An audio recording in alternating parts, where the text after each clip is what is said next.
Hello everyone, welcome to Sunshine Classes. इस वीडियो में हम डिस्कस करेंगे कंप्यूटर का सेक्शनल मॉक टेस्ट 2 जो हमने अपलोड किया था, उसके एमसीक्यूज हम डिस्कस करेंगे। ठीक है। क्वेश्चन नंबर 1 क्या था? In MS Word which shortcut aligns text to the centre. ठीक है। देखो, टेक्स्ट अलाइनमेंट के लिए हम वेरियस ऑप्शंस हमारे पास होते हैं एमएस वर्ड में। ठीक है ना। सपोज करो ये एमएस वर्ड का जो पेज है, ठीक है ना, जिस पे हमने टेक्स्ट लिखना है वो ओपन है। ठीक है। अगर हम चाहते हैं कि हमारा टेक्स्ट लेफ़्ट साइड से स्टार्ट हो, ठीक है ना, तो हम लेफ़्ट जो है टेक्स्ट अलाइनमेंट उसका ऑप्शन एमएस वर्ड पे चूज़ करेंगे। ठीक है। अगर हम चाहते हैं राइट से स्टार्ट हो तो राइट का ऑप्शन चूज़ करेंगे। अगर हम चाहते हैं कि हमारा जो टेक्स्ट है वो सेंटर से लिखना स्टार्ट हो तो हम उसके लिए जो है शॉर्टकट की क्या दबाएंगे, Ctrl+E।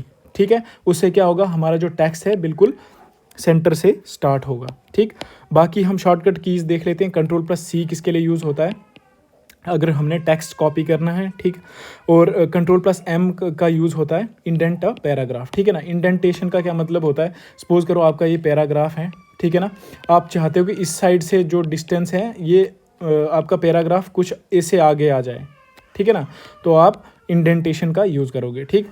तो आपको अगर इसका प्रैक्टिकल समझना है तो आप यूट्यूब पे कोई वीडियो देख लीजिए। ठीक है ना। यहाँ पे एक्सप्लेन करना मुश्किल है, लेकिन आप इतना याद रखो कि जो इंडेंटेशन का ऑप्शन होता है वो हमें कहाँ पे मिलता है?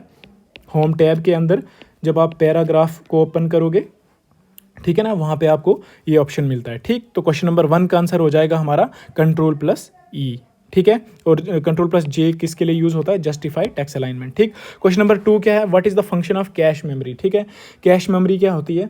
ये एक फास्ट मेमोरी होती है कंप्यूटर की। ठीक। कंप्यूटर की जो मेमोरीज होती हैं वो 3 टाइप्स की होती है। ठीक है। एक होता है कैश मेमोरी, एक होता है प्राइमरी और एक होता है सेकेंडरी। ठीक है ना। प्राइमरी मेमोरी में कौन कौन सी मेमोरी होती है? एक होता है रैम, एक होता है रोम। ठीक है।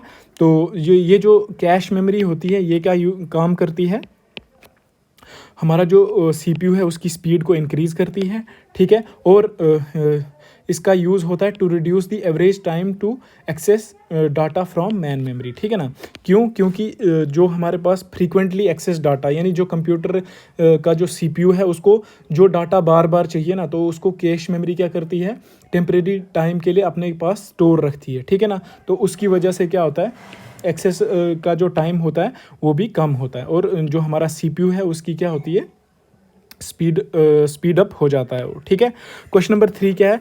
What does 2FA stand for in cyber security. ठीक है। तो 2FA किसके लिए यूज़ होता है? 2 फैक्टर ऑथेंटिकेशन। ठीक है ना।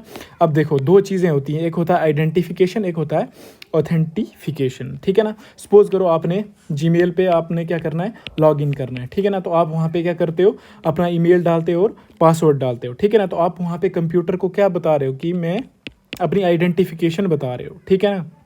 फिर उसके बाद कंप्यूटर क्या करता है? उसको वेरीफाई करेगा। ठीक है ना, कि ये जो भी इनपुट दे रहा है क्या वो सच में वही यूज़र है।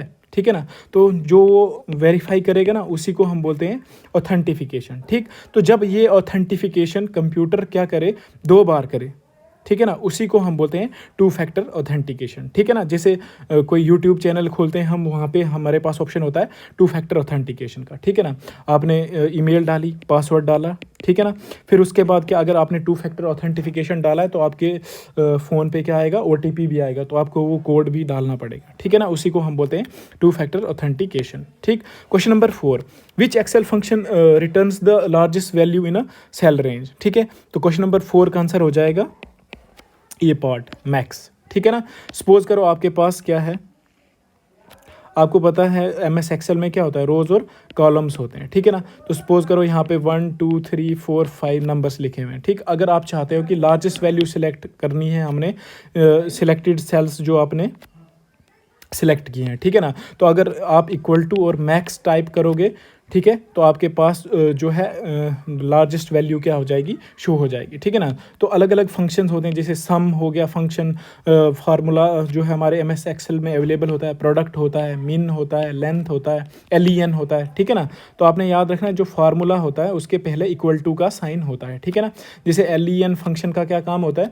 आपका सपोज करो ये सेल है, ठीक है ना, इसमें A 1 2 3 5 लिखा हुआ है, ठीक है ना। तो अगर आप इक्वल टू और LEN दबाओगे तो आपके पास क्या आ जाएगा, आपके जो सेल आपने सेलेक्ट किया उसमें कितने नंबर ऑफ डिजिट्स लिखे हैं, ठीक है ना, कितने 5, ठीक। तो आपके सेल में 5 शो करेगा, ठीक है।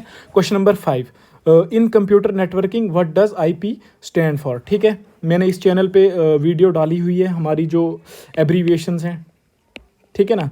मैंने जितनी भी कंप्यूटर की एब्रीविएशंस बनती हैं वो अच्छे से डिस्कस की हुई हैं, तो आप वहाँ से देख लेना, ठीक। तो वहाँ पे हमने पढ़ा हुआ है कि जो IP है उसकी फुल फॉर्म क्या है, इंटरनेट प्रोटोकॉल, ठीक है ना। एब्रीविएशन से 1 या 2 क्वेश्चन बनने ही बनने हैं आपको, ठीक है ना। तो आप इनको इग्नोर मत करना, ठीक है, पढ़ लेना, ओके, समझ लो मेरी बात। Question number 6, which of the following can be use to recover deleted files from recycle bin, ठीक है। तो क्वेश्चन नंबर 6 का आंसर हो जाएगा हमारा C part, okay. Question number 7, what is the purpose of incognito mode in web browser, ठीक है ना। अब वेब ब्राउज़र नहीं, ये यूट्यूब पे भी होता है, ठीक है ना, गूगल क्रोम, जितने भी ये हमारे वेब ब्राउज़र हैं वहाँ पे भी अवेलेबल होता है, ठीक है ना। तो इनका क्या काम होता है, हम जो भी इंटरनेट सर्फिंग करेंगे ना, तो वहाँ पे हमारी जो है हिस्ट्री वगैरह सेव नहीं होगी, ठीक है ना। हम प्राइवेटली वहाँ पे क्या कर सकते हैं, ब्राउज कर सकते हैं, ठीक है। क्वेश्चन नंबर 7 का आंसर हो जाएगा हमारा C part. Question number 8, in MS Excel what does control plus arrow की डू, ठीक है। तो शॉर्टकट कीज़ का वीडियो भी मैंने अपलोड किया हुआ है इस चैनल पे, ठीक है, आप वहाँ से उसको देख लीजिए, ठीक। क्वेश्चन नंबर 8 का आंसर हो जाएगा हमारा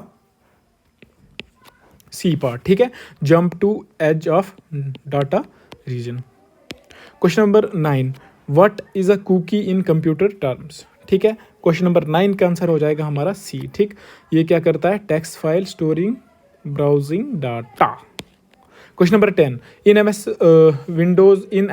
इन Windows operating system the shortcut Alt+Tab किसके लिए यूज होता है भाई, स्विच बिटवीन ओपन एप्लीकेशंस, ठीक है।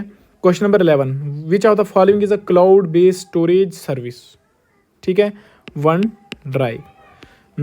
In the extension of MS Excel 2010 and above file is XLSX, ठीक है ना। 12 का हो जाएगा B, ठीक है। मुझे बताओ MS Access में क्या होता है, फाइल एक्सटेंशन आपने MS ऑफिस के जितने भी हैं, ठीक है ना, MS Access हो गया, वर्ड हो गया, पावर पॉइंट हो गया, ठीक है ना, एक्सेल हो गया, आपने याद करने हैं, ठीक है।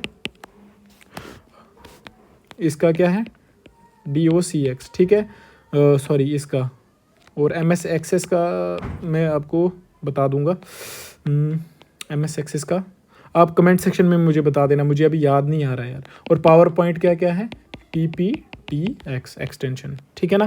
Question number 13, which type of cyber attack floods a network oblique server to crash it, ठीक है। क्वेश्चन नंबर 13 का आंसर हो जाएगा DDoS। इसकी फुल फॉर्म होती है डिस्ट्रीब्यूटेड डिनाइल ऑफ सर्विस, ठीक है। मुझे आप बताओ फिशिंग क्या होता है, हिंट ईमेल के रिलेटेड है।